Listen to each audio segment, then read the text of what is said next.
এই জ্বরটা কিছুতেই কমছে না, কেন যে কমছে না বুঝতেই পারছি না। কমে যাবে মা।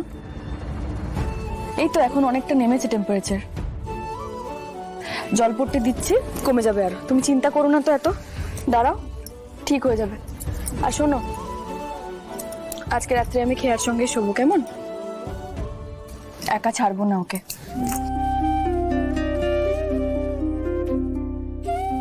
হঠাৎ করে খেয়ার কি হলো কিছু বুঝতেই পারলাম না।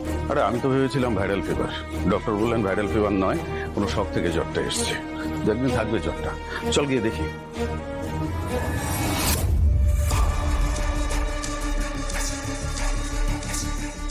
হে ভগবান, খেয়া যদি জ্বরের ঘরে কিছু বলে ফেলে তাহলে তো সর্বনাশ হয়ে যাবে।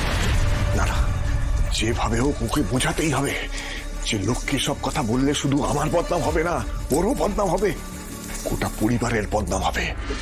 কিন্তু বোঝাবো কি করে? ওকে তো একা পাচ্ছি না।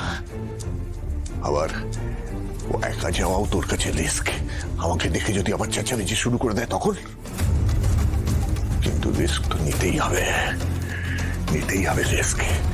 কেউ জানার আগে কিছু একটা ব্যবস্থা আমাকে করতেই হবে। তুই এভাবে জ্বর বাঁধিয়ে ফেললি বল? হ্যাঁ, কি হয়েছে বল, আমাকে বলবি না? সব পেয়েছিস? হ্যাঁ, ডক্টর বলল তুই শক পেয়েছিস বলে তোর জ্বরটা হয়েছে।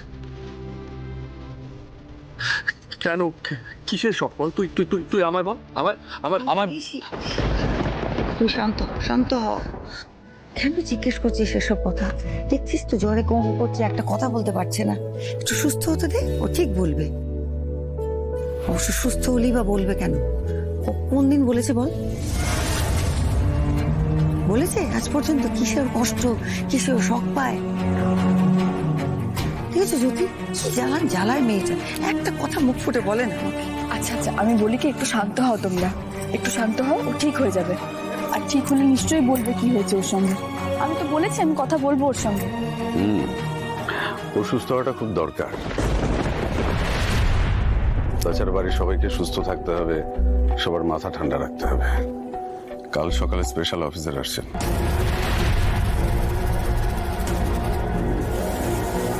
উনি বাড়ির সবাইকে জিজ্ঞাসাবাদ করবেন, অনেক রকমের প্রশ্ন করতে পারেন। কিন্তু জ্যোতি, হ্যাঁ, তুমি এক কাজ করো, তোমার বাবা, তোমার দিদি আর ওই গুরুদেবকে ডেকে নাও।